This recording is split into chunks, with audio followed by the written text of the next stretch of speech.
I did my client lashes for her birthday. She wanted a light pink tint. How did I do? Terribly.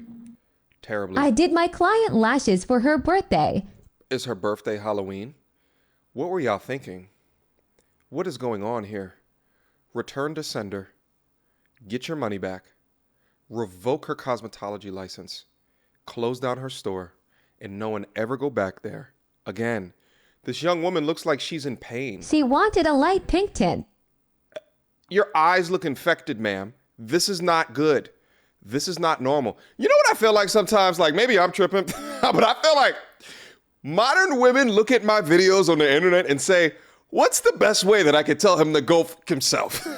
And they just do shit like this. This is absurd, mama. This is insane. Don't you understand? It's like, whoever your friend group is that said, yeah, go ahead, girl. It looks so amazing. They don't like you. They don't tell you the truth. This is the strength of the modern women's echo chamber. That you walk out of an establishment looking like you're about to fly. This is ridiculous. And why is there so much eyelash and no eyebrow? Who raised y'all? This is not proportional. How did I do?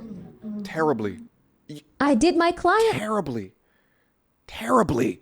There was a horse somewhere that is blind because of this. Or maybe not. Is it in style to shave your eyebrows and then stitch them into your eyelash? Is this like a new thing? Is this a new wave? Please let it end right here. Please, for the love of everything holy, please let this go away. Listen, I've heard women say that they have to sacrifice for their beauty, but this is way too much. You should not have to sacrifice your sight. But this continues to demonstrate the pure clown world, the pure fallen state that we live in today, that women will walk out the house and think that this is normal. Shame on you. Look, check this out. Black women are tired. They're tired of being independent. They're tired of being looked at as the strongest. They're tired of having to take care of the kids by themselves. They're tired of bearing all the weight. I hope they get tired of attaching bird feathers to their eyes. Let's proceed. Don't believe the hype that you see on all of these social media networks. Black women are tired, and the reason why I know this because I talk and have conversations with a lot of black women. But what a black woman really want, she want to be able to go to the soccer games. She want to not have to be the sole leader and sole provider of her family. She want to support the man who God gave her to be with. She want to be a helpmeet. The thing is, she's been placed in this position where she's had to lead.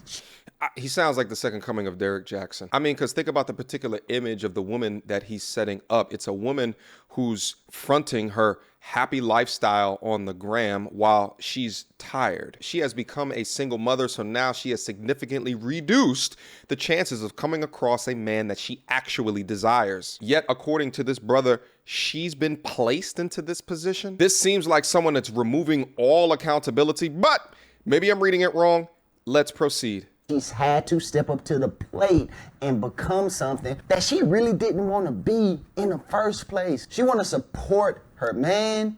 She want to nurture her kids. She want to nurture her husband while pursuing things that she's passionate about. That's it. It's that simple. The thing is, she just can't find a suitable leader that she trusts to come in and relieve her of these responsibilities so that she can finally get some rest. Because that's what she wants, rest. Now, admittedly, this is a very complicated discussion because truly it's multifaceted. On one side of the coin, you have a woman that claims that she's tired, irrespective of her previous choice in men, irrespective of the babies that she's previously created, irrespective of the boss bee, I live a perfect Instagram lifestyle energy that encapsulates her life and her behavior. But on the other side of the coin, you have, in aggregate, modern men today that have been categorically feminized in our society and no longer, in aggregate, lead forward with masculine characteristics,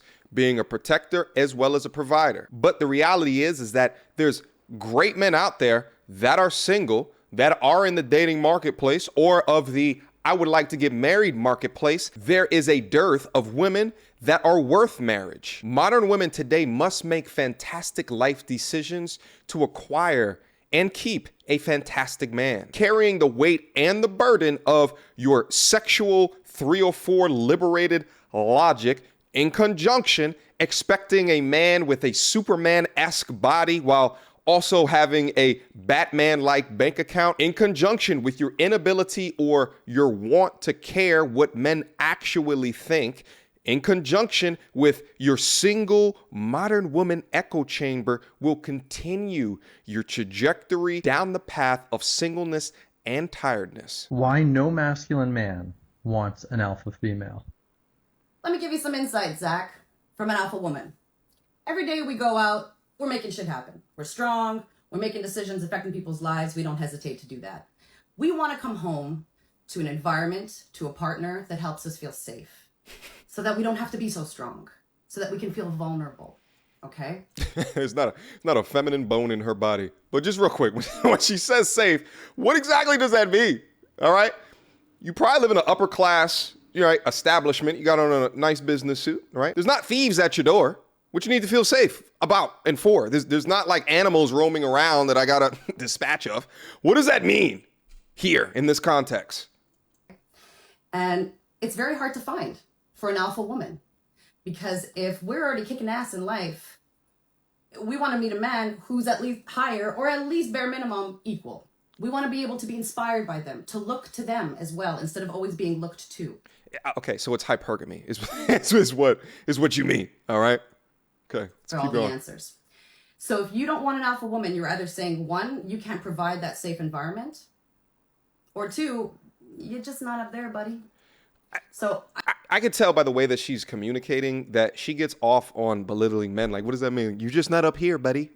Like, what? Gentlemen, always pay attention to the way that women describe men, because it helps you understand her relationship with men in general. Because if she gets off by emasculating men in her subtle little ways, trust me, when you get into a long-term relationship with them, they'll make you into an emasculation sport. So I understand you're trying to help people, coaching. I see it in your name, Zach.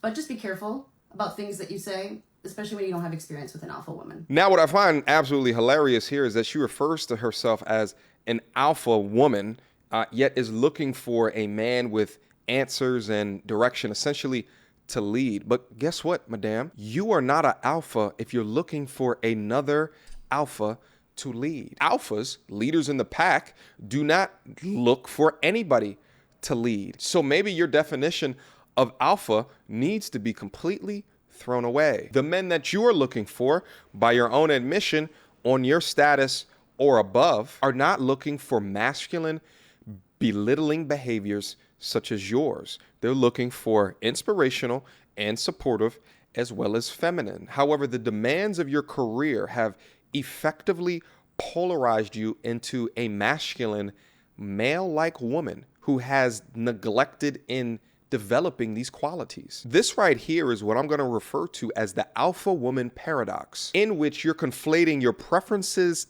in a man with your needs as a woman. And that has effectively locked you out of finding a suitable partner. Breaking news right now, a potential bombshell from the Celtics. Yeah, Coach Ime Udoka may be facing a big punishment. Bob Halloran here now with what we know. Bob. Well, this report is coming from ESPN's Adrian Wojnarowski. He says tonight that Celtics head coach Ime Udoka is facing possible disciplinary action for an unspecified violation of organizational guidelines. I know that's pretty vague, but what we can discern from it is the Celtics may believe he violated some team rule or rules.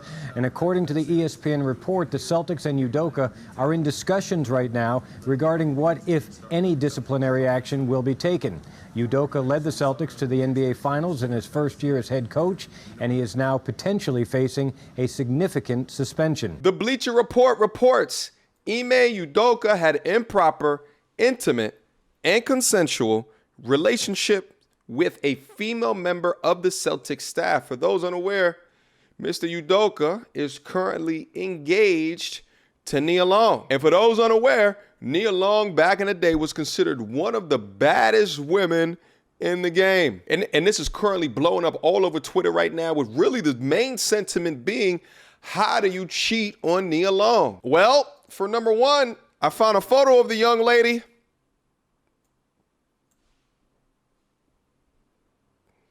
I get it. And for number 2, what did the late, great Kevin Samuels always used to say? High-value men don't cheat. They got options. So there's no telling whether or not Nia could have known about said relationship and just condoned it because high-value men have options. And although Nia Long at a time was one of the baddest in the game, I don't know how you can compare that to today. That was 25 years ago. So anyway, let's extract some lessons out of this because I would be remiss to bring you guys up in here without any lessons in order to impact your life. Number 1, never shit where you eat, gentlemen. Your downfall as you gain money, power, and status will be your lack of eggplant discipline. And because of the lack of his discipline, he's looking to be suspended for the entire year as head coach, which is a huge damn deal. And the second lesson is don't ever let your status or the power that you're gaining make you feel untouchable. All professional organizations have some type of rule against fraternizing with those that report up into you. And fact of the matter is that this particular story could have been reported by someone that wanted his head coach position, because this says right here that the relationship was consensual. So he was snitched on. But you have to understand that unhappy mixed with competitive people will stop at nothing to get what you have. Questions, comments, concerns. Y'all already know what to do. Mediocre tutorials and reviews at gmail.com. I had to get this one to you because it's fresh and it's right hot off of the presses. What do you guys think about this particular story, especially the one at the end? Leave me your comments down below and let's have a discussion, because we got to be sure that we can learn as much as we can from things that happen today to inform us so we can live better lives than the mistakes of those before us. You understand me? Until next time, YouTube.